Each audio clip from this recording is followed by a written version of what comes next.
Welcome to the second session of the FDP on MEMS. I request Professor Chetan Somali to introduce our speaker, Professor Akshay Naik. So, good morning and welcome to all the professors and participants to this MEMS course organized by SPC under the Atal scheme of AICTE. I would like to give a short introduction to our guest and eminent professor, multifaceted researcher, Dr. Akshay Naik. He is from IISc Bangalore. His academic and research milestone started with BSc Physics from Mumbai University. Thereafter, he completed his post-graduation from IIT Bombay, and then his journey drove him to Maryland University, USA for completing PhD in electrical engineering. Further, there he completed his postdoc from California Institute of Technology and has been and has worked as research engineer in California Institute of Technology for 3 years.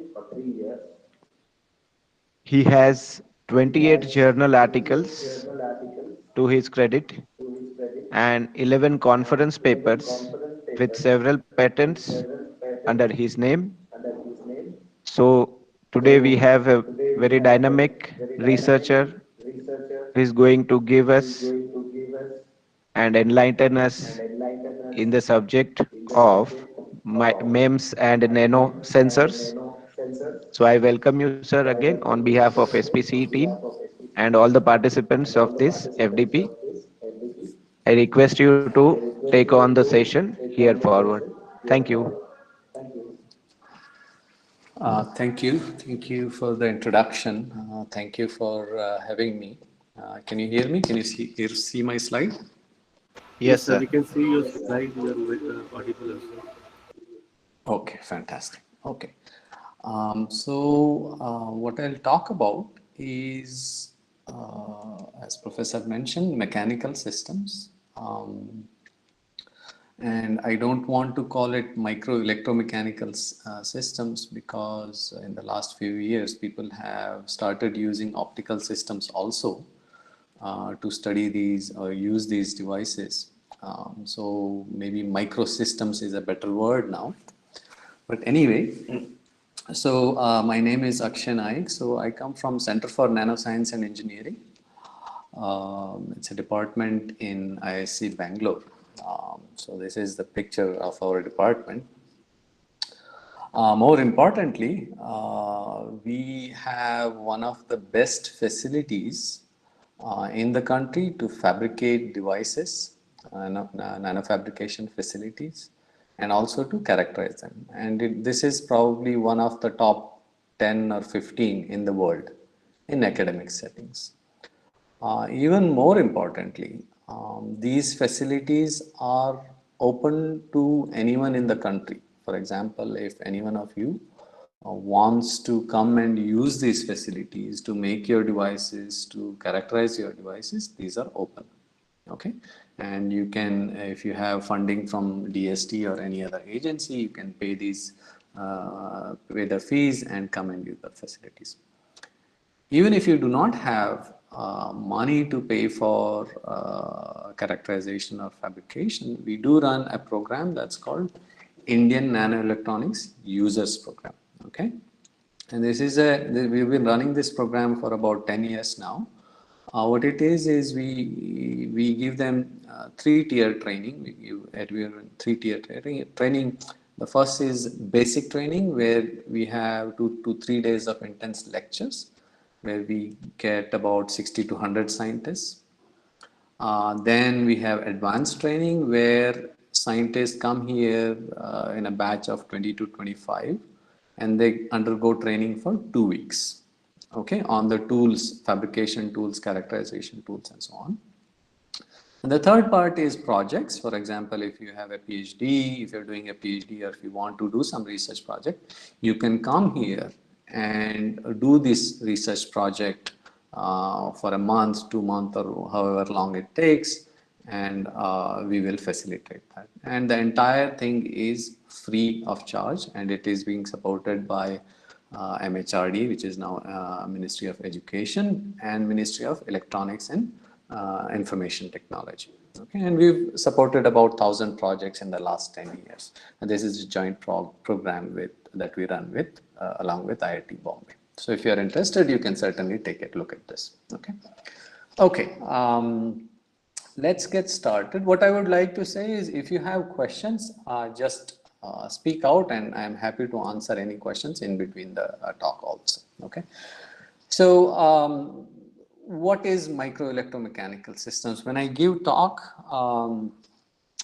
in a in an auditorium or something, I usually ask students and audience whether they have used ever used MEMS device. And in this case, it's very hard to tell because I don't know how you will raise your hands and so on.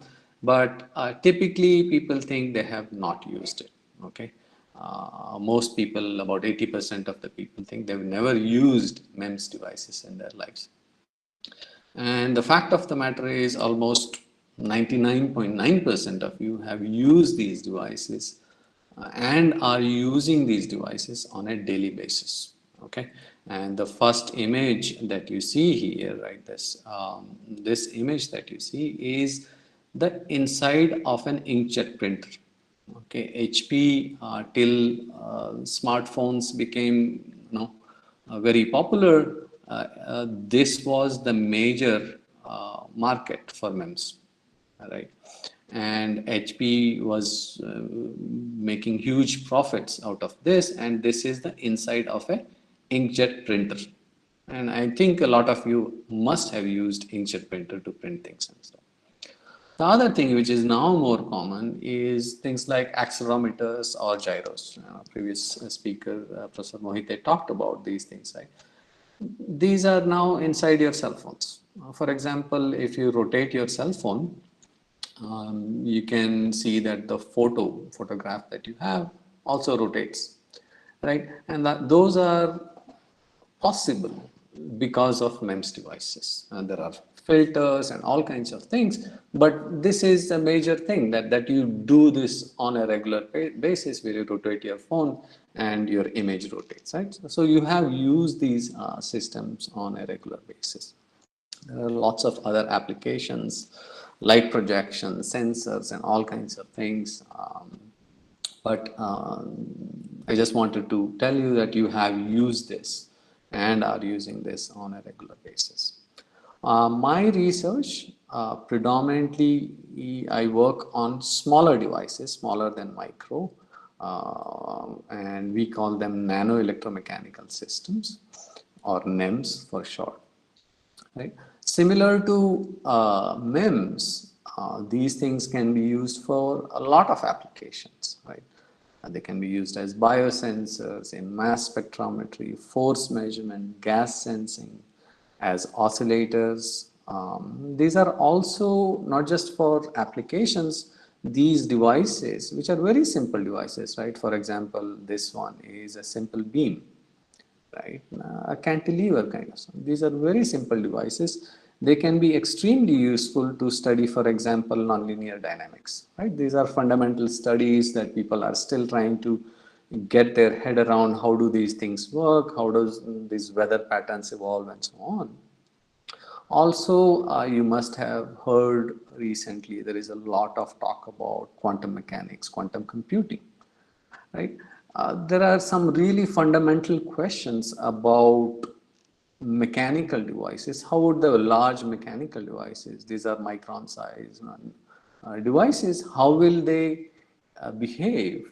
Will they behave as quantum objects, for example, similar to atoms, right? Or electrons or photons or whatever. Will they behave in a similar way if we make we bring in appropriate conditions? Okay. So in all these cases, these devices are used. And as I said earlier, Maybe it's better to call these systems now as microsystems, because people have earlier people used to predominantly used electrical circuits to actuate and detect these devices, these systems. But now people have started using optical systems. They use optical systems to couple to these mechanical vibrating structures, these beams kind of things, to do these measurements. So maybe microsystems is a better word, but anyway, let's move forward. Okay, so I will just give you a very brief introduction to how do we fabricate these devices, how do we make these devices. So what you can do is, and we can teach you if you do decide to come here for fabrication of your devices. You take a silicon wafer.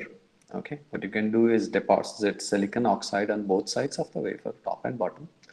Then you can strip off the top. I mean, this is optional, but let's say you strip off the top silicon oxide.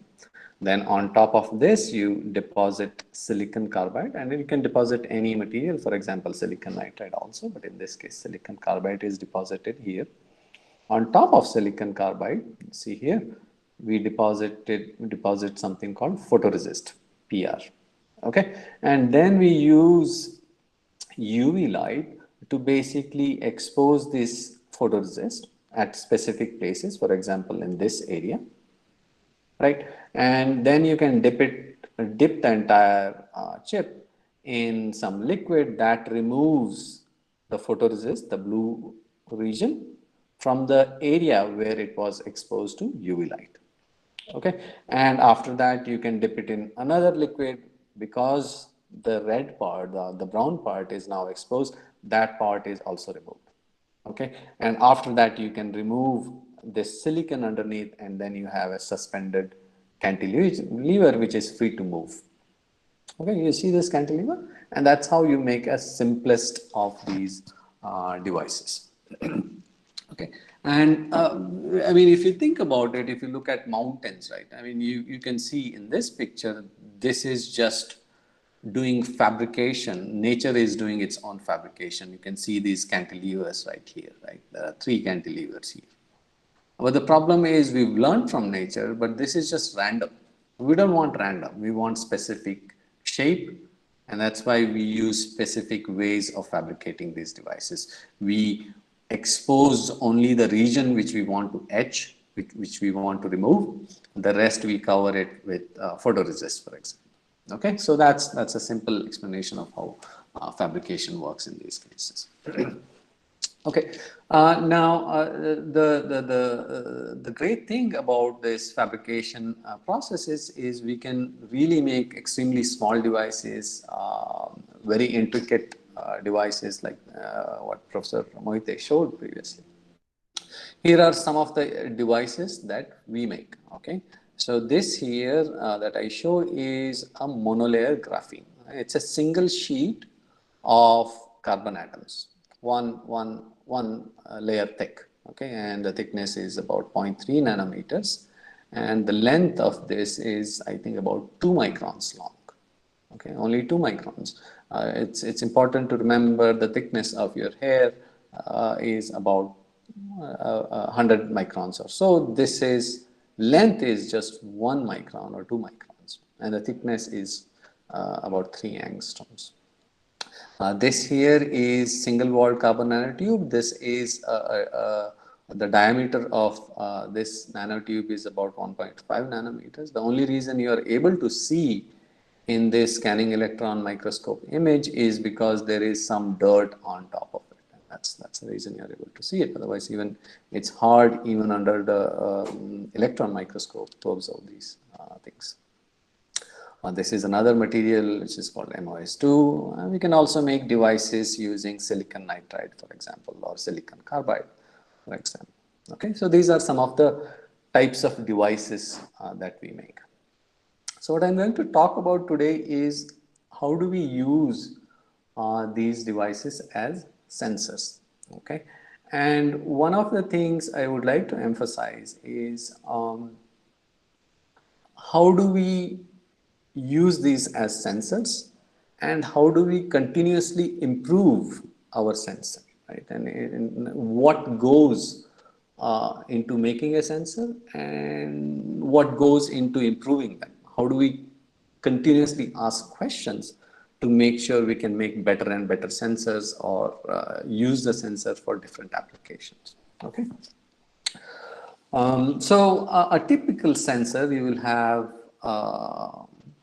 three main things. One is the stimulus. For example, if you want to do temperature sensing, temperature would be the stimulus.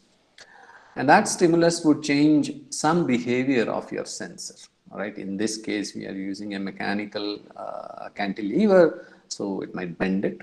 And then there would be an output, which will tell you that, look, this is the temperature that you have. All right. And for example, as I said, if this is the cantilever that we are going to use, it is free to move from this free end, and this is the clamped end, right? It's free to move here. So can we use this, for example, as a pressure sensor? Right? If you provide a stimuli of pressure, what is going to happen is it's going to bend. Right? These mechanical elements will bend.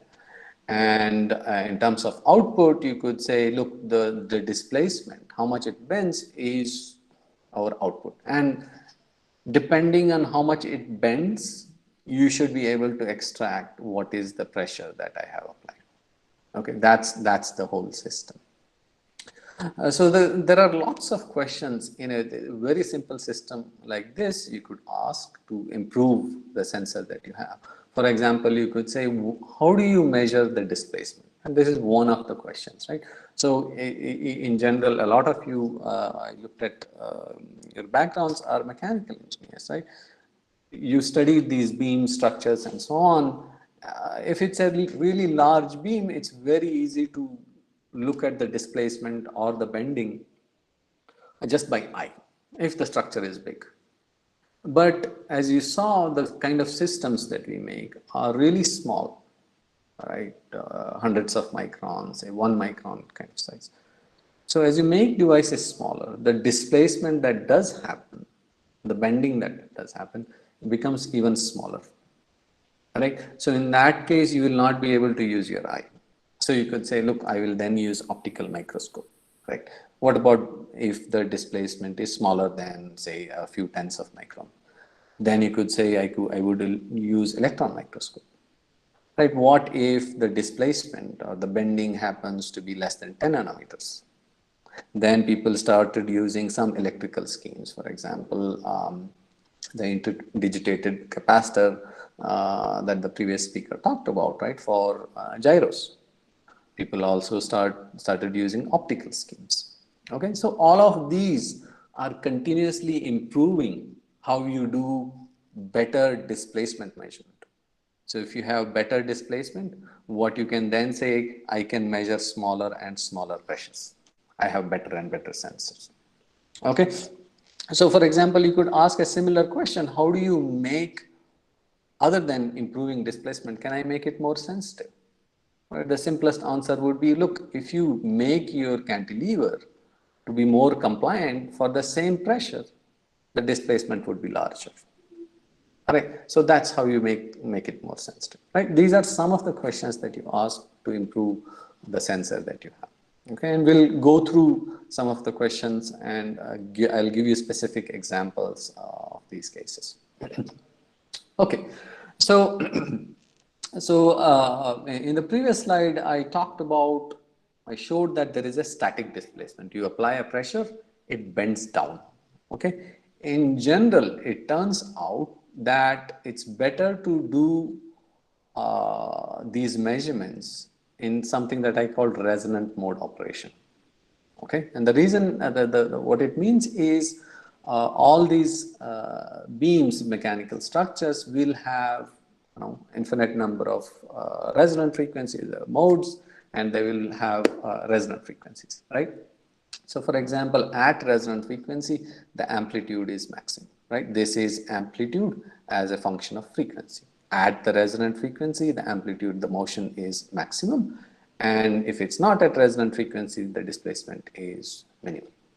Okay. So what happens at resonance is, for the same force or for the same pressure that you apply, the displacement is enhanced by the quality factor. Okay, because the damping is low, for the same force, you have much larger displacement. Okay, that's an advantage, right? You already have improved, for example, if your quality factor is 1000, right? You have already improved your displacement measure by a factor of 1000.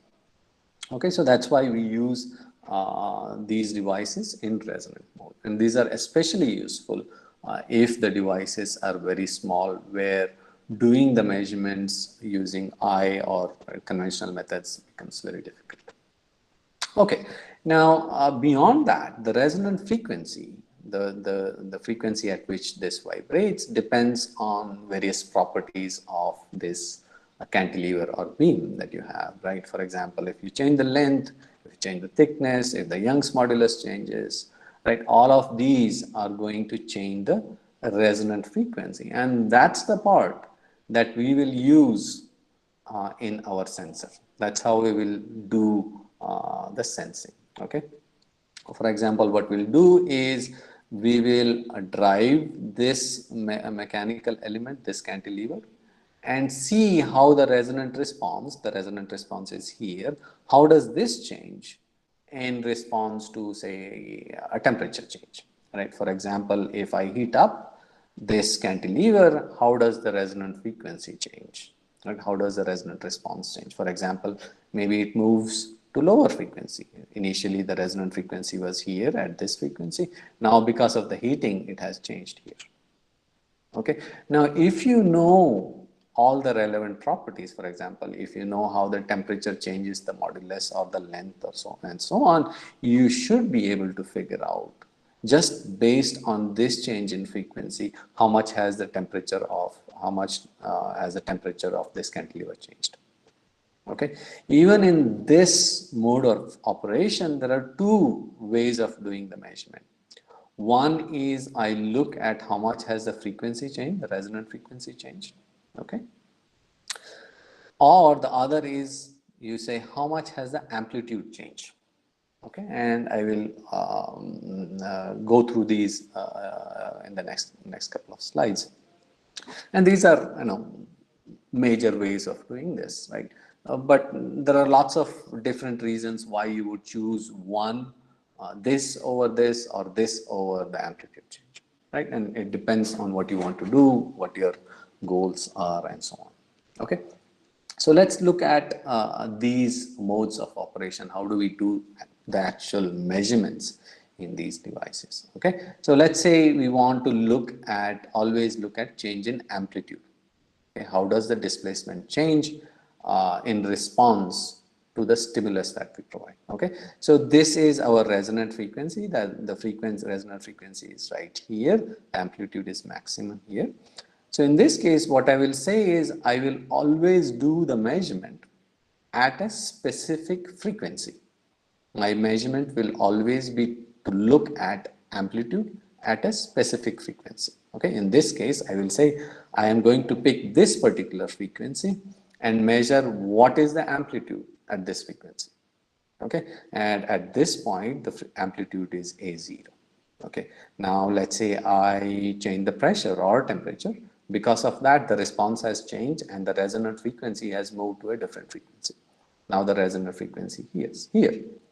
But I'm still doing the measurement at this particular frequency which I have picked. Okay. Now the amplitude at that particular frequency is A1. Okay, that's that change in amplitude that has happened because you have changed the temperature or pressure or whatever sensor you have. Okay, so in general, we do not do the measurement like this. What we do is we continuously monitor amplitude as a function of time. So in that case, we have amplitude here and this is time. So what we'll do is initially the amplitude was A0, but because we change the temperature, now the amplitude is A1. Okay, obviously there will be some slow response of some time taken to respond from A0 to A1. Okay, and this part will depend on your measurement system and how the device is and so on. Okay, similarly, you can do the same and say, look, I will not look at the amplitude change, I will look at the change in resonant frequency. So in this case, what I say is, I will always try to find out what is the maximum amplitude and at what frequency is that happening. Okay, in this case, I say, look, this is the maximum amplitude and this is happening at this particular frequency.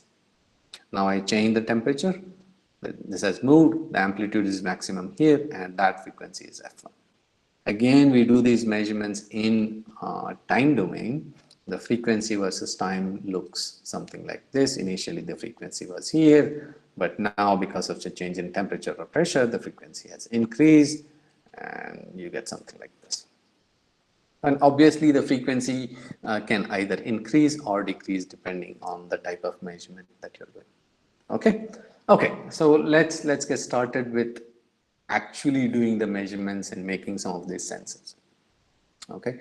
So the principle, the reason these things work very well as sensors is very simple. Okay. If you ever seen a guitar string, the principle is exactly the same. Right? What you have is the resonant frequency of these devices depends on the mass of these strings or these devices. Okay, inversely proportional. So if you've seen these guitars, they have different thicknesses, right? The thinner one vibrates at a much higher frequency than the thick one, right? That's what this is indicating, right? And the device is just vibrating like this, right? At the center, right? If it's a beam, at the center, the displacement is maximum. At the clamped edges, the displacement is 0.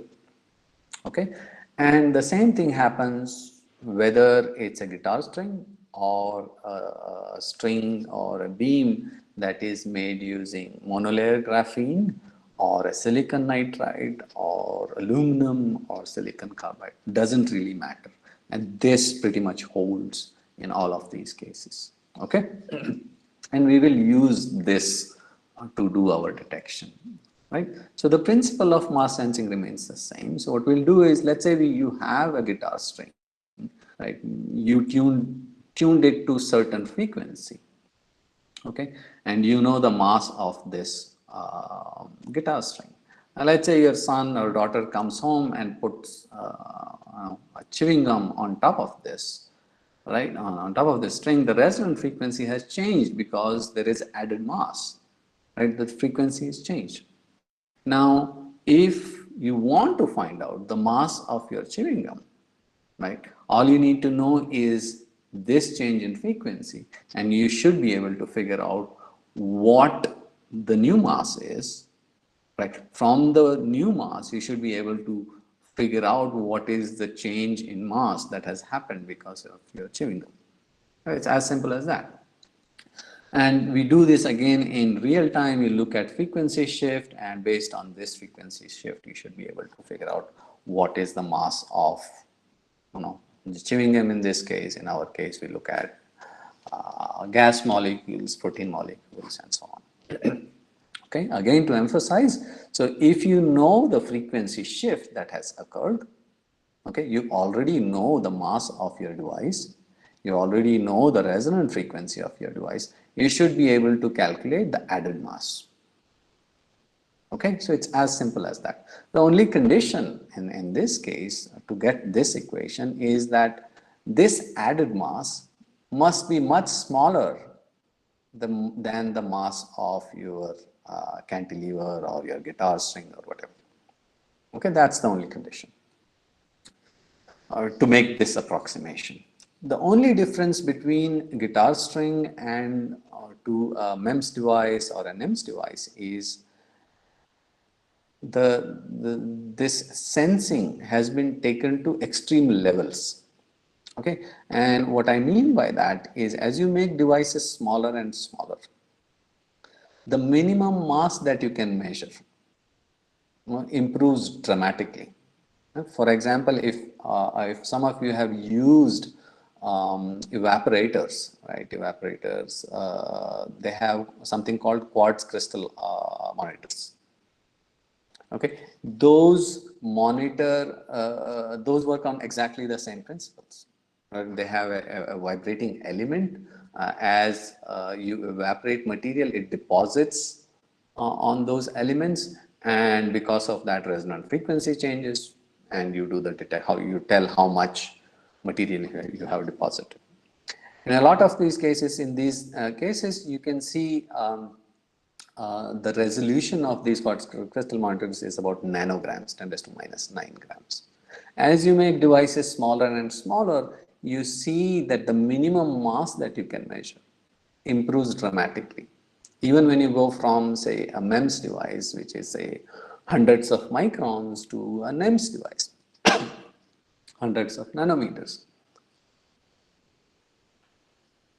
the resolution improves dramatically, right? For every one-tenth reduction in dimension of these devices improves the resolution by about 1,000 to 10,000 times.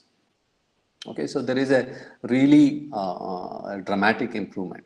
And to give you a sense of what this 10 raised to minus 24 means, that's individual hydrogen atoms, for example. Right? In fact, in experiments, in idealized experiments, people have shown that they can actually measure, in principle, hydrogen atoms. In fact, in other measurements, people have shown that you can actually detect individual biomolecules, proteins, right? And that's a really great achievement that have been possible because of reduction in size of these devices. Okay, let's make a gas sensor. What we'll do is we'll make a gas sensor, we'll make a biosensor, we'll see how to improve them, and then we'll also try and see if we can make a detection scheme to detect individual biomolecules. Okay, let's look at gas sensors. So here is our cantilever. Again, the resonant frequency depends on the mass. To detect the gas, what I'll do is I'll spray in the gas, okay, and this gas will deposit on our cantilever. Obviously, the mass has changed because the total mass is now a combination of this yellow part and the black part, right? So the new frequency is different from the old frequency. So you again measure this change in frequency. That's great. So the question that you ask is this a good sensor? And the answer is not entirely clear, right? And at the first instance, I would say, yes, it's a good sensor because now I can detect this yellow gas that I sent in, right? But if I ask the question, sure, you detected that yellow gas, but how do you know it's actually this yellow gas and not this red gas, right? Who knows? Would you be able to tell me which gas landed on your cantilever? And based on this experiment, it's not possible, right? It's almost impossible to tell.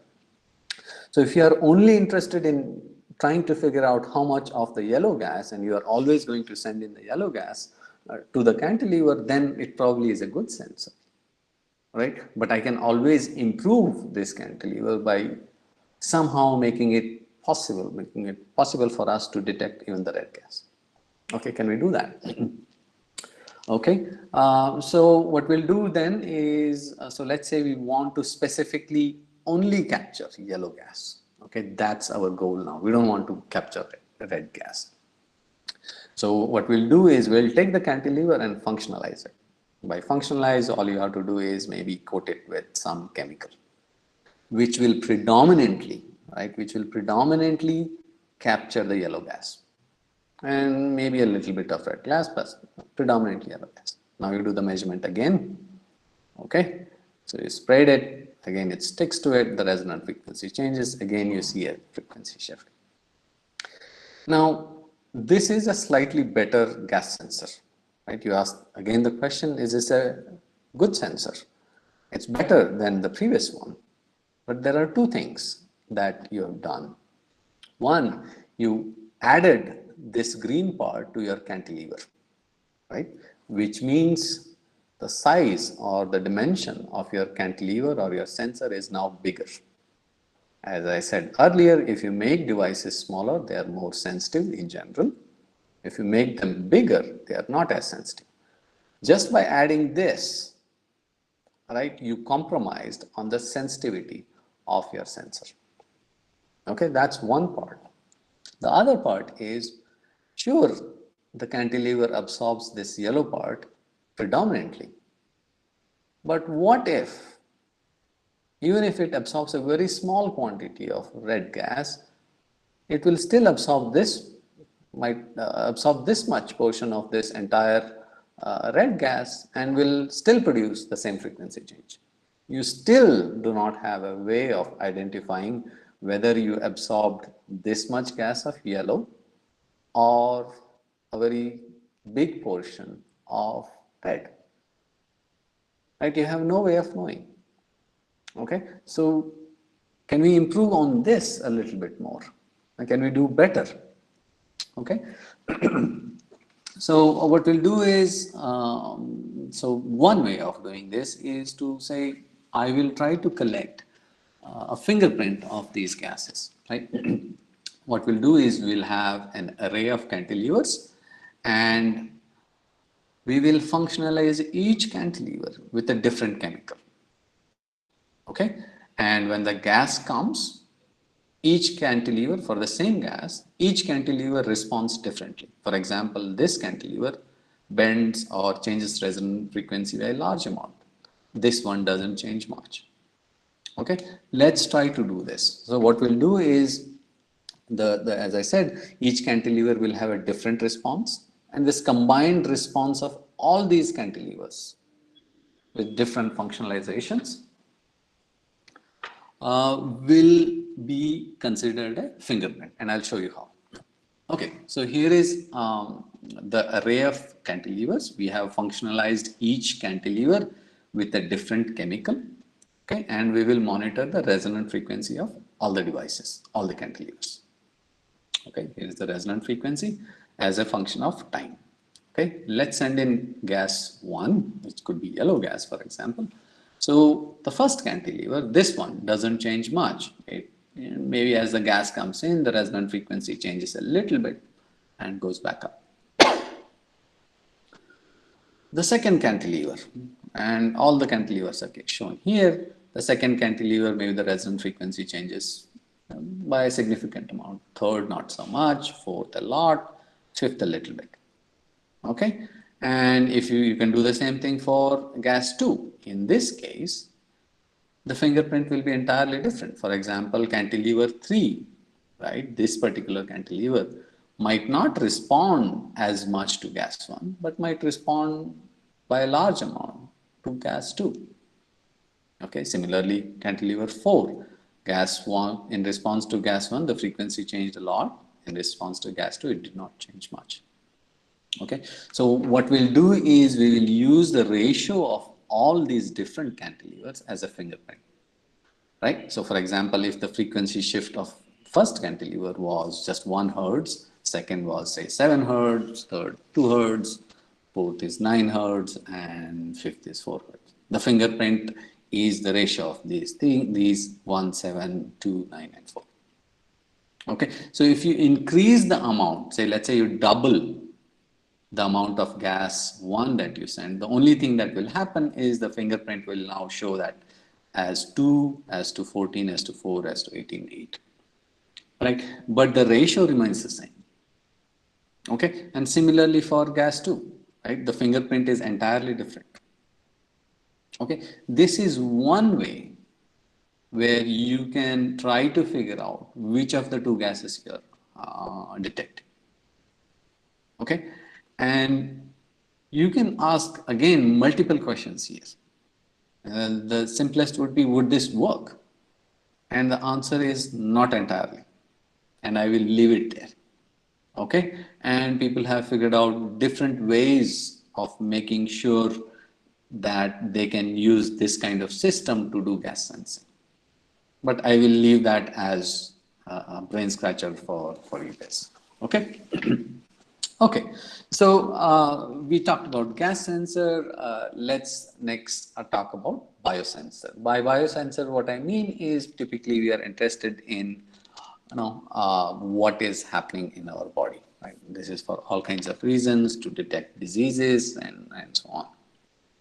So let's say we have a cell, we are interested in what are the biomolecules that are present in the cell. Okay, and let's just assume these are the biomolecules that are present in the cell, and we want to do the detection of one of these biomolecules, right? Because let's pick this one, the hard one, right? So how do you do the detection? What you can do is take these, right, and pour it on top of your cantilever. Right? Take the contents of the cell, break the cell contents, take those contents, put all of these onto your cantilever or your sensor. They all deposit there. Obviously, it bends down. Is this a good sensor? The answer is no. I mean, the only thing you have shown is that it can detect something. But what you are detecting, that information is absolutely not available. Right? You don't know whether you've detected the hard ones or the sun kind of things and so on. Okay, so what you can do is, again, you can do something similar to what you did previously, to do functionalization.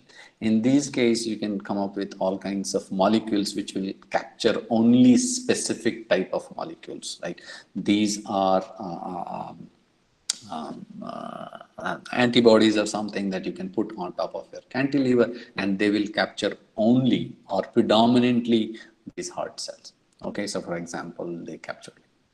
Okay, so but there is always a chance, right? There is always a chance that a little bit of other molecules will also be captured. For example, in this case, it's predominantly captured the hard kind of things, but it has captured one, the sun.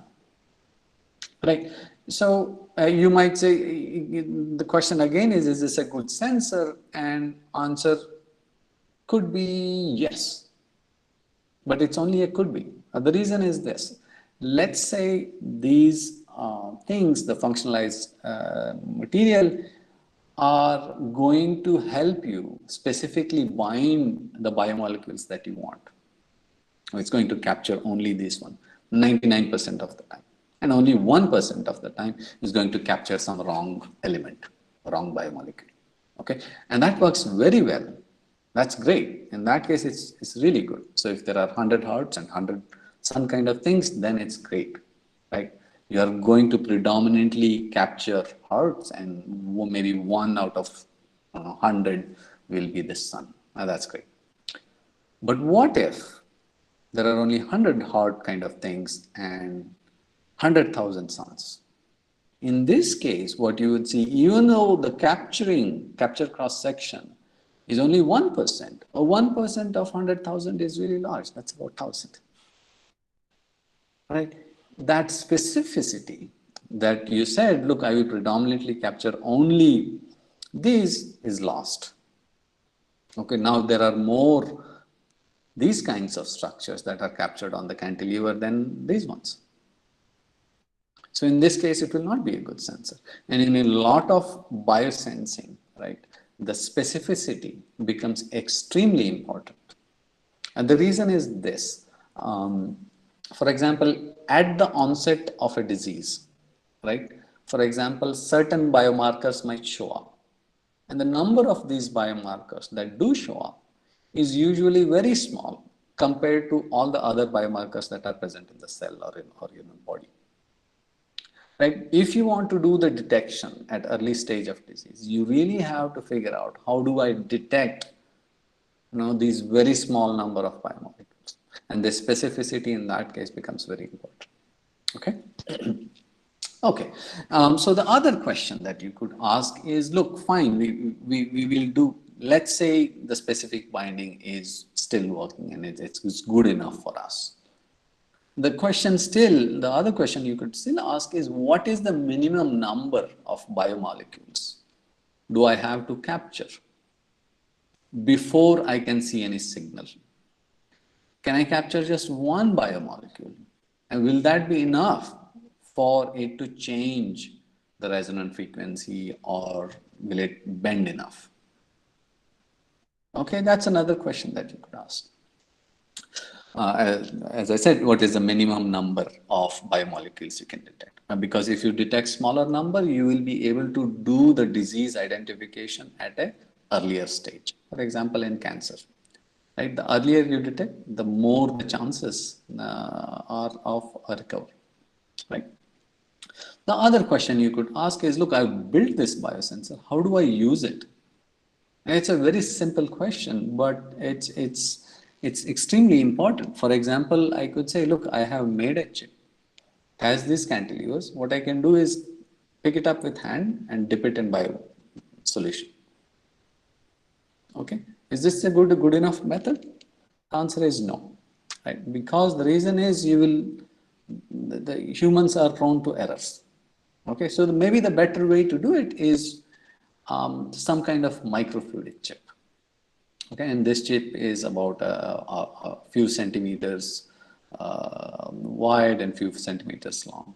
Okay, and here you can see there are channels here, right? So there are channels that go from this end of the chip to this end. Okay, and what you can do is you can send your analytes, your liquid, through these channels. You flow in from here and it comes out from the other end. Somewhere in the middle of these channels, you can stuff your cantilevers, which are going to do the detection as we talked earlier. Okay. So again, you will have on top of these cantilevers, you will have probe molecules which are going to capture these target molecules, and you will see some bending, and that will help you identify how many target molecules were there in your cell or in your body or whatever. Okay. Now, will this make a good sensor?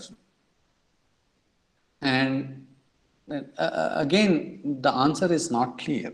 And again, it depends on what you're trying to do. Okay, one of the first things that you will realize is because you're going to do these measurements in liquid, in a flowing liquid, the damping will be large. Okay, which means the quality factor will be very small. And we talked about the advantage of having a large cube, and that advantage is almost lost here. Right? That is one problem. And the question is, can you solve that problem? Right? If you can solve it, you obviously will be able to do better measurements.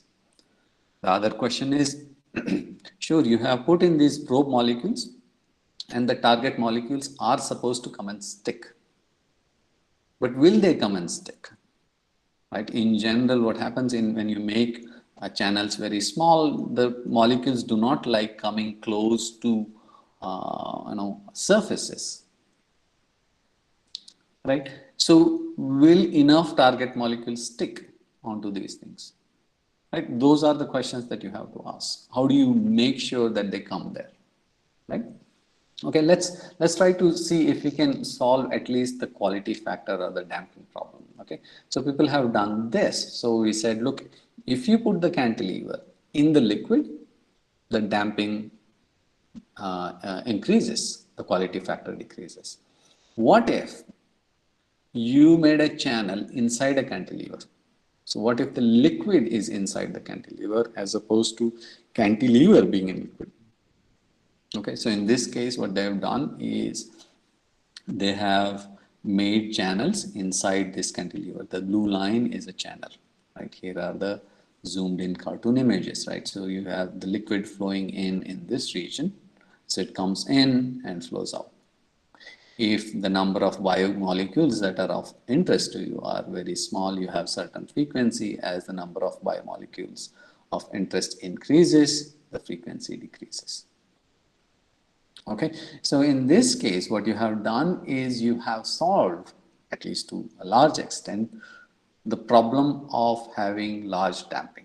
In this case, you can manipulate these structures as well as how the liquid flows, what kind of liquid flows, to improve the quality factor. I think if I remember right, the quality factor that these people achieve is close to, I think, 1000, which is very good. and the liquid is still flowing through the liquid through the cantilever.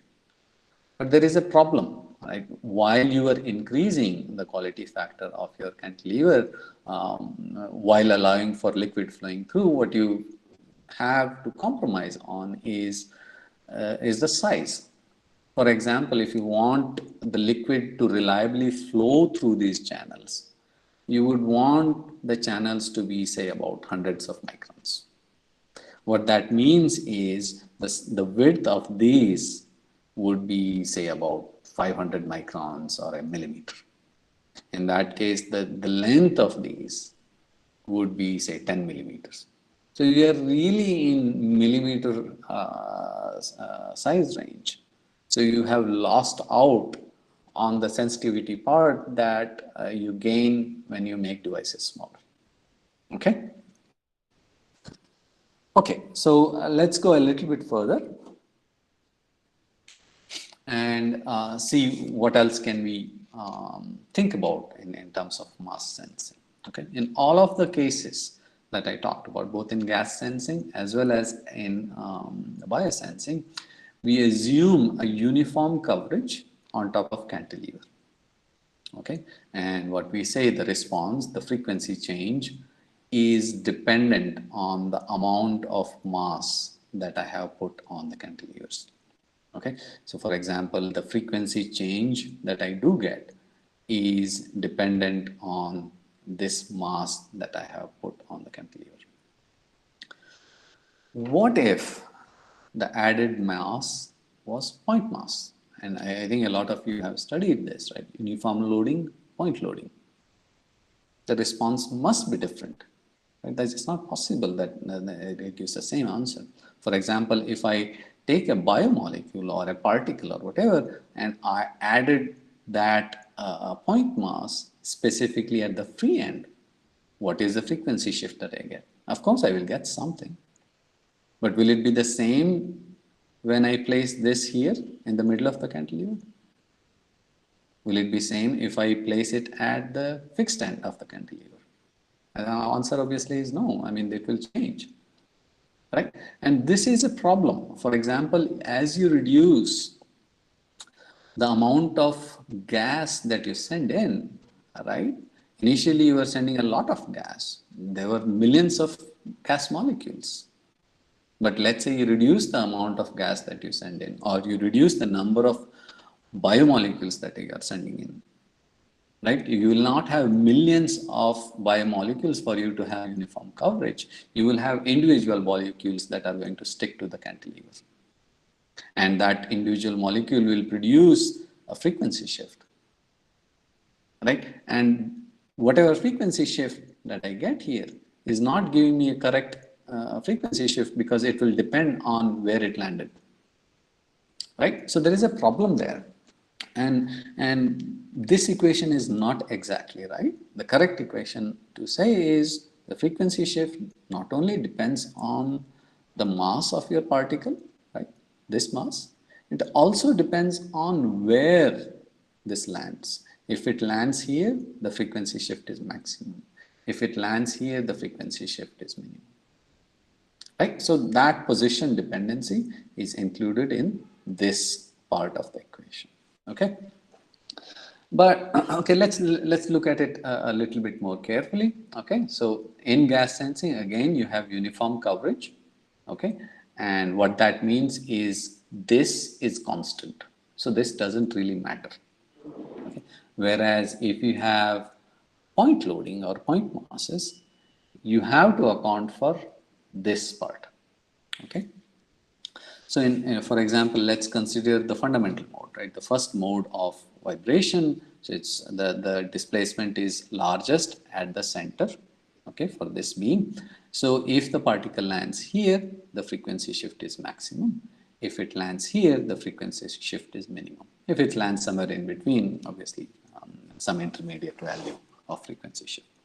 So, this frequency shift depends on the position along this beam or cantilever, right? Okay, but the important thing to remember is even though we have lost out the information, we don't have this information.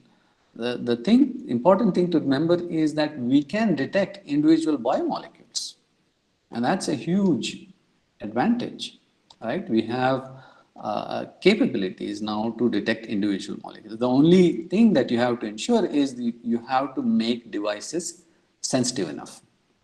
And the way you make devices sensitive is to reduce the size of the cantilevers or the beams that you have. Okay, so let's see if we can do that detection. Okay, so before we get there, let's try and see why we want to look at individual biomolecules, right?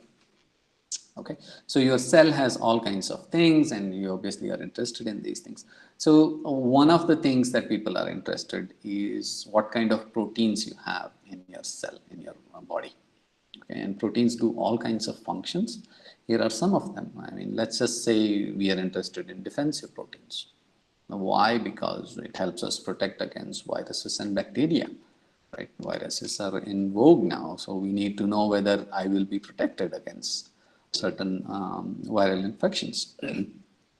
A typical cell, and it will also tell you whether you will get a certain disease or not. Okay, a typical cell, for example, I think this is for bacteria, it will have all kinds of proteins with different masses. Okay, and the number of these proteins, for example, this 20 kilodalton protein, there could be a million. Okay, the 100 kilodalton protein could be a few hundred. Okay, and if you don't know what kilodalton is, it's about 1,000 hydrogen atoms. That's the mass. Okay, so let's say we do want to do detection of these proteins. So how do we do this?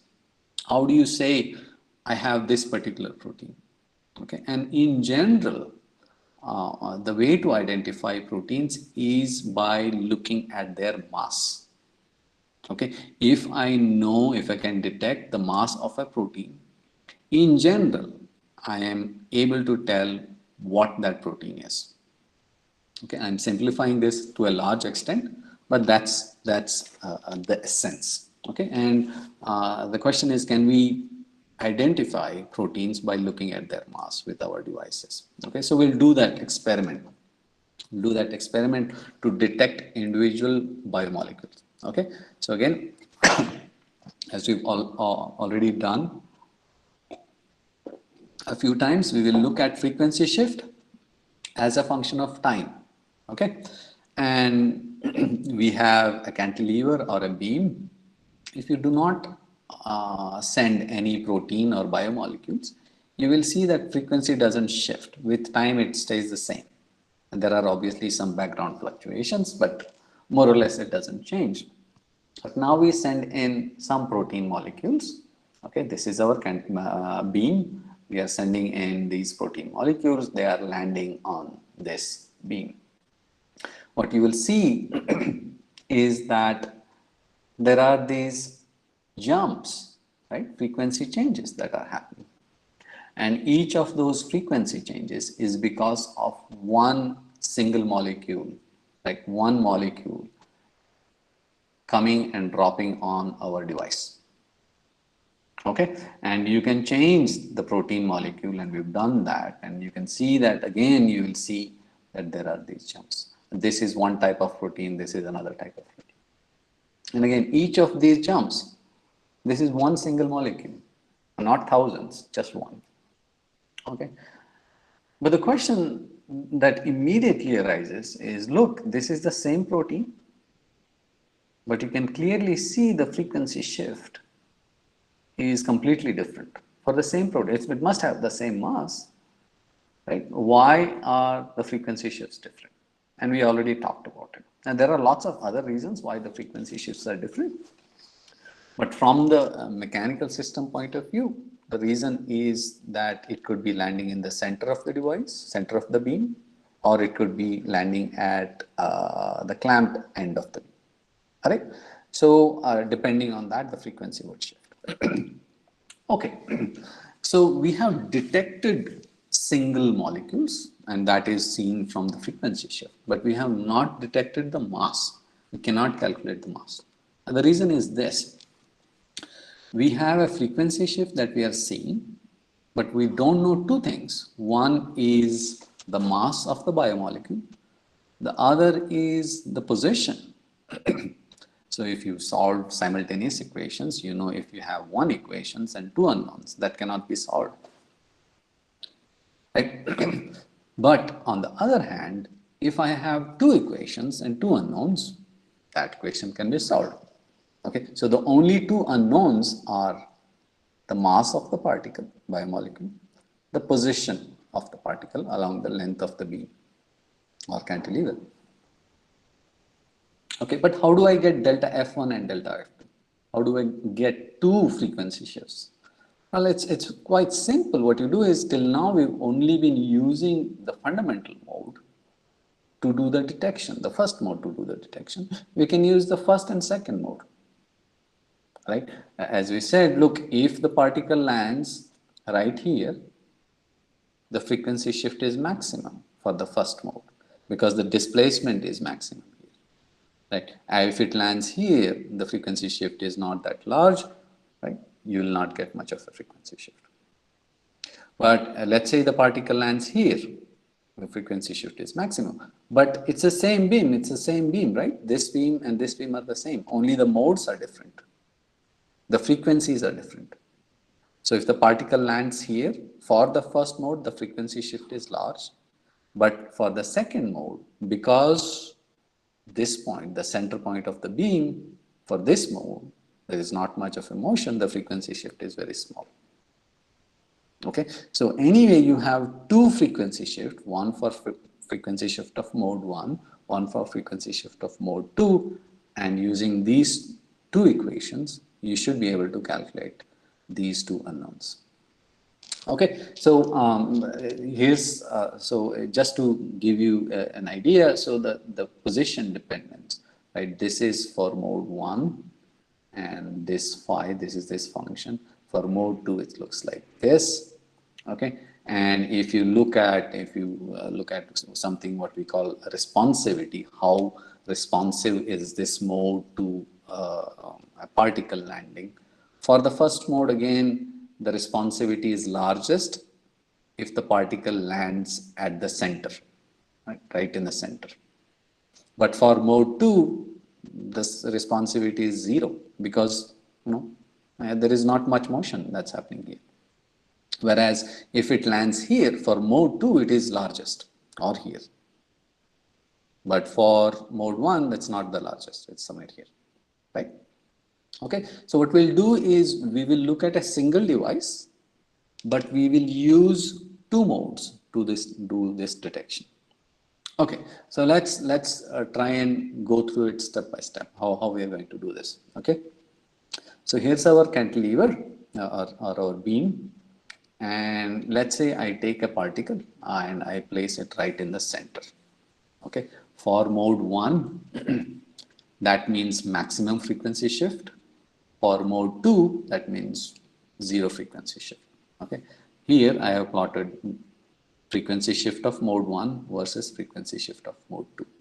For this particular case, this is maximum, so it will be here, maximum.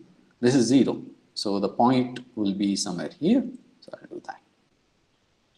Okay, let's say I move the particle, the same mass, it's the same mass even though I've used different colors, I move it to a slightly different position. So what happens? Now the frequency shift for mode 1 is slightly lower than what it was before, but for mode 2, frequency shift has increased a little bit. Okay, so you place that point here and you go next at this point, right? For mode 2, the frequency shift is maximum.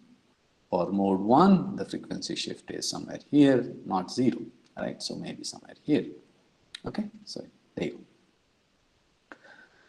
go. You can keep doing this, right? You can keep going further, right?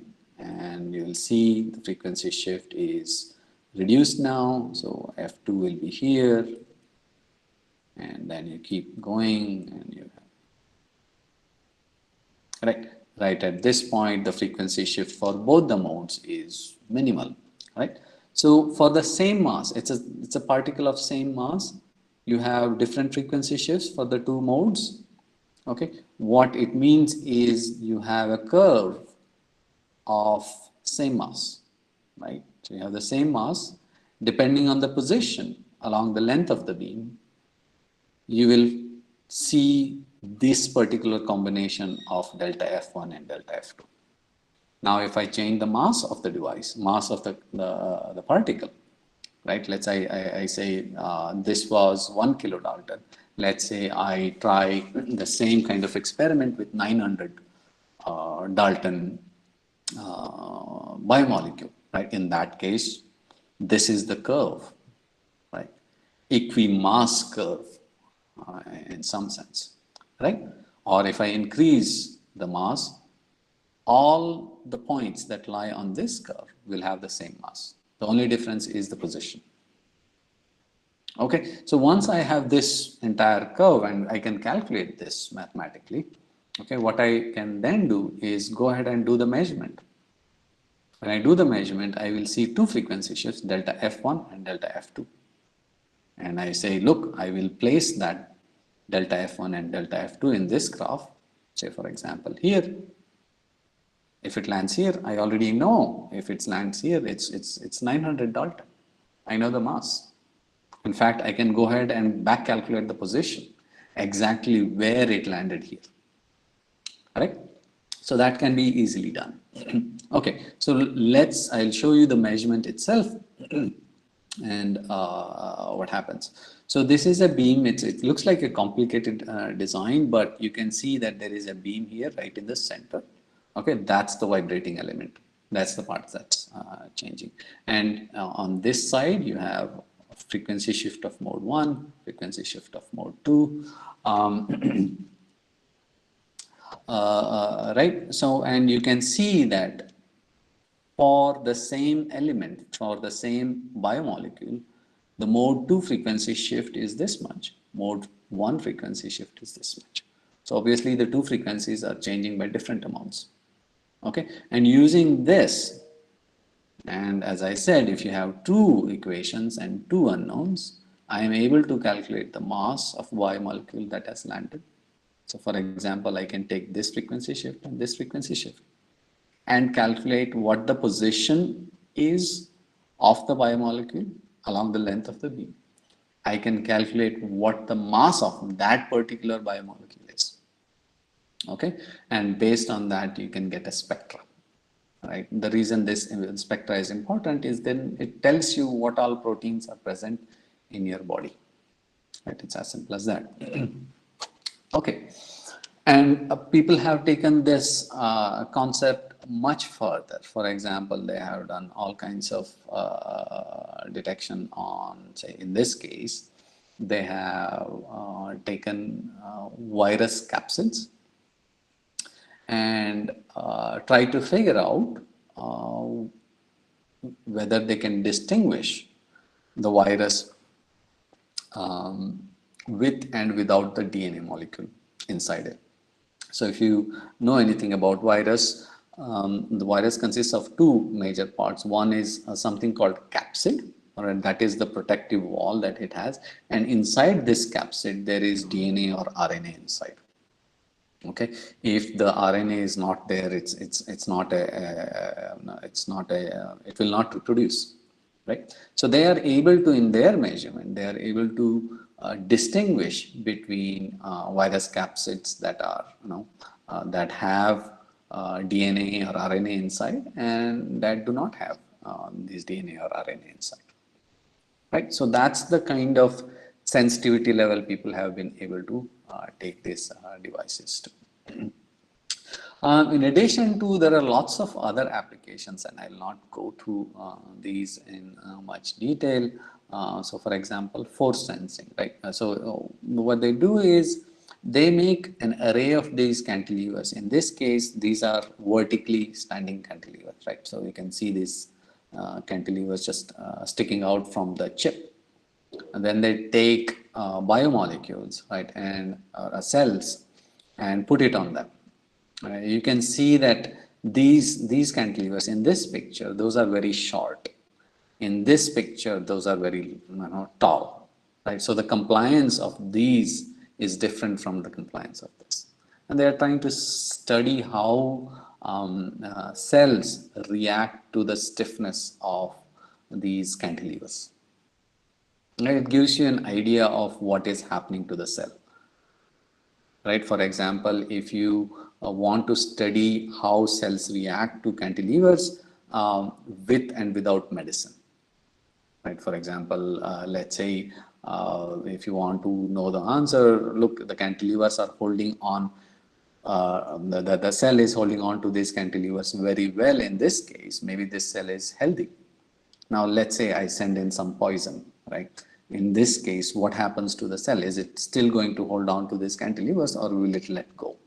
And at what concentrations does it really lose its ability to hold on to these cantilevers? Also, as I said previously, these devices have also been used in all kinds of fundamental studies. One is the question of, can I use this mechanical device as a quantum mechanical object, right? Just like people say, look, this atom is, a quantum mechanical object. Can you say the same thing about our beam? Right? And there has been a lot of really interesting studies even in these cases. I'll not go into details. You can see that the information can be transferred from an atom, artificially atom, to a mechanical device. So the atom gives out energy, and that's transferred to a mechanical resonator, and then the mechanical resonator in turn gives it back to the two-level system, and the back and forth continues. So there have been really a lot of interesting stuff even in these cases. Okay, so that's all that I had. Again, if you have a chance to come to our facility, maybe once the COVID is subsides, please do come and visit our center. A lot of really famous personalities have come to here. Obviously, Ratan Tata, ex-president Kalam. We also have Adam Gilchrist came here. Obviously, Prime Minister Modi visited. President Kovind also visited some time ago. You can already see other ministers here. So it's a really vibrant center, and if you come here, you will see why we are probably the best nanotechnology center in the country. Okay, so thank you. I'm happy to take any questions if you have. Thank you, sir. Any questions? Yeah, Sir, please. I have one Yeah, question. yeah, please go ahead. Yes. Sir, you have shown the particular graphs over the things, whatever we have measured with the biosensors and the liquid channels. So, Yeah. what I want to ask is, you have come across with the 3 to 4 configurations. In which configuration we have taken this particular observation, and we have taken that particular two different things of equations which we have formed along the discussion. You are talking about this particular slide? Yeah, no, no, no. What I am asking is which method we have followed for making to solve the particular two unknowns and two known equations, sir. Okay, so I see this okay. Yeah, this equation, this one, sir. This, yeah, I understand. Right. So in this case, right, we do not. You see, one of the things that we have to do if you want to detect biomolecule, as I said, is that you have to make devices very small. Okay, what that means is if you do any functionalization, the mass of the device increases, and we cannot have that. Yes, sir. Okay, Yes. so what we do is we do not put any functionalization on this device. There is no functionalization. So it is a very small, I think the device length is maybe about 10 microns or maybe 15 microns. Okay, and This is done in ultra high vacuum. So for example, I showed you gas sensing, biosensing. Biosensing is done in liquid. Gas sensing is done in ambient air or whatever. We cannot do these kinds of sensitive measurements in air or liquid. Again, because of two reasons. One, the quality factor degrades very quickly for these small devices if you are in air or liquid. Okay. And we want very high quality factors. We don't want any damping. And that's one reason. The other reason is if you are in air, there are gas molecules everywhere, right? You will deposit those gas molecules on these devices and not be able to see the effect of the biomolecules that we are interested in. So what we do is we make a specific measurement system which is ultra high vacuum and which only lets a few molecules at a time into the system, right? And unfortunately I don't have that picture here. Let me just see if I have. Sir, and I have one thinking also that if we have that particular spectrum of the molecules whichever we are using, so that we can detect the particular frequency changes whichever been recorded in online, whether it is possible or not, sir. Sorry, say that again. I didn't understand this question. Yeah, we might have some mass spectroscopy analysis of any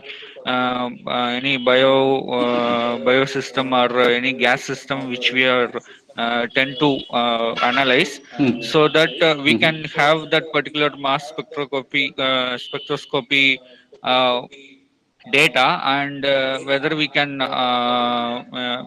match that particular data into our real time measurement or not, sir. Yes. So, for example, if you do the measurement, right? If you see that, for example, in this case, if you see that I have this frequency shift and I have this frequency shift, and based on this, I can tell this is the mass. Okay, and at this point, you could say these are the possible biomolecules that this corresponds to, because not every protein will have this mass. Okay, now the question is, how confident are you that this is this particular protein? That's a very hard question to answer. For in general, what happens is, what people do is, once they know that this is the mass of the protein, okay, they will go ahead and do an additional step where they break this protein into peptides, okay, smaller particles, and look at the mass of those peptides. Okay, once you know the mass of those peptides, then you know what specific protein this is, because a protein will break into certain peptides. Okay, so once you know the mass of all the peptides as well as the mass of the protein, you should be able to tell what specific protein this is, and this can in general be done in real time. Okay, sir. Okay. Then after releasing of some energy, the peptides mass will be varying. So depending upon that, we will be finding out whatever the molecule has been seen. Right, sir? Yes, yes. Thank you, sir. There are two questions, sir, in chat box. Two questions from Prachi. First question is how to measure frequency of cantilever and what is device used for? Okay, I will try to answer the first question. When you say how do we measure the resonant frequency, there are many different ways. For example, let me. Okay, so let's look at this. Okay, so what you see, and maybe it's not very clear, what you have is a beam which is really long. Okay, and then you have a capacitor, you have a gate right next to that beam. Right, it's very hard to see, but there are two things. One is the beam which is clamped at this end and this end. The other is a gate which is connected to this. As the device vibrates, and this is just one way of doing, as the device vibrates, it gets closer to this gate and farther away. So it basically comes closer and moves away. Okay. At resonant frequency, this motion is maximum. Okay, what that means is at resonant frequency, the capacitance change is maximum. Okay, so by monitoring the current flowing through the device or by looking at the change in capacitance, you should be able to tell at what frequency you have the resonant frequency.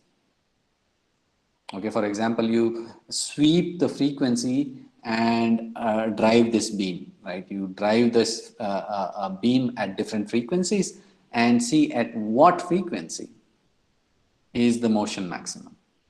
Now that's one way of doing this. Okay, but if you want to think about it, it's very similar to, for example, you vibrate a string, right? And it predominantly vibrates. You can see that it's kind of vibrating at the resonant frequency. Right? That's pretty much what we do. We try and see, we send forces of different frequencies. At the resonant frequencies, the displacement is maximum. And the measurement can be done either capacitively, piezoresistively, piezoelectric, optical detection. People have done all kinds of measurements on these devices. Okay, so that's the first question. The second question is which device is used. I don't completely understand what that means. In the mass spectrometry measurements where we detect biomolecules, the device is made out of silicon carbide or silicon nitride. In some cases, even silicon. But in general, it doesn't really make much difference. For example, we could have used a carbon nanotube to do those measurements. There are certain advantages, there are certain disadvantages. We could have used graphene, we could have used any other material, right? But the material in itself doesn't make a huge difference. Obviously, there is give and take in there is always a compromise between one material and the other. I hope that answered the question. Sir, I have a question. Am I audible? Yes, please go Yes, ahead. yes. Yeah, sure. Sir, how we can check you're mentioning about this bioanalytes or the markers, how we can check that whether they correctly binds at the correct exact point. So if you are using in a cantilever, how we can check that whether they exactly binds. I don't. Sorry, say that again. I couldn't hear you. How we get to know that in the cantilever, if you are using a biomarkers or bioanalytes, how we get to know that whether they bind in the correct location. Because like if you're going for viral studies or any other cancer studies, we have to consider some correct markers to bind that, right? So how we get to know that whether it binds on the correct location? I mean, that's a hard question, but the way to do it, I guess, is to have these what are they called, functionalization only at specific points.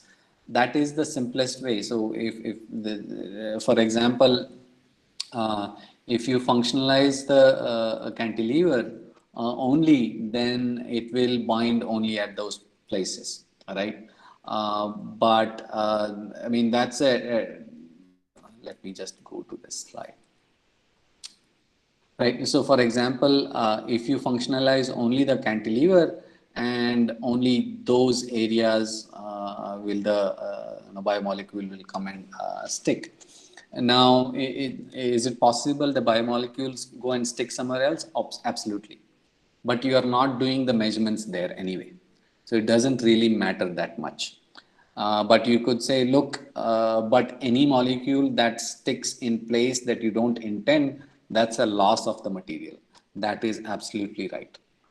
You could probably coat the surrounding with some other chemical so that things don't stick there. I'm sure there are a lot of different ways of doing this, but for us, the easiest way is to put the functionalizing material only on the cantilever and then hope that that's exactly where the biomolecules of interest come and stick. Do you have any device or an instrument that we can observe that? Whether it's Observe where it sticks. yeah, where it sticks. Because these devices are so small, right? And I usually don't work with biosensors. I usually work at sensing of individual biomolecules. Figuring out optically where the molecule has landed is very difficult, right? But as I said, if you do the measurement of two modes, I can tell where the biomolecule has landed along the length of the beam. If it lands away from the beam, I cannot tell. But on the beam, I can tell you the location. Okay, just by doing the measurement, right? But not by observing. No, you cannot see anything there. Okay, sir. Thank you. Thank you, sir. Thank you so much. Sure.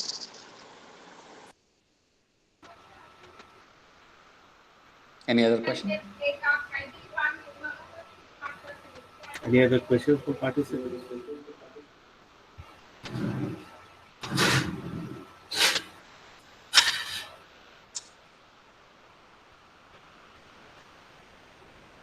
That's all, I think, sir. So one more question is there in chat box you can refer to.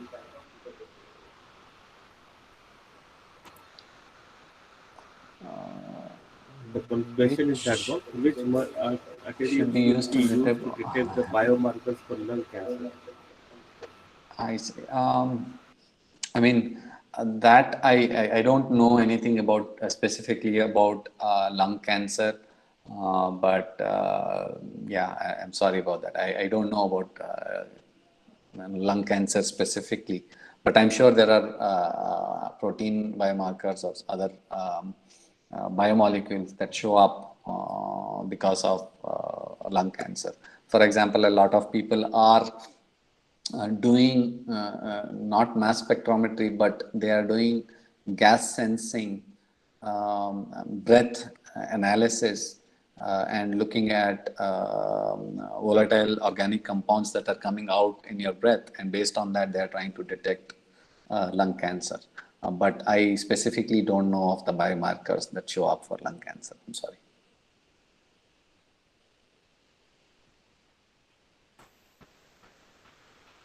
Any other questions?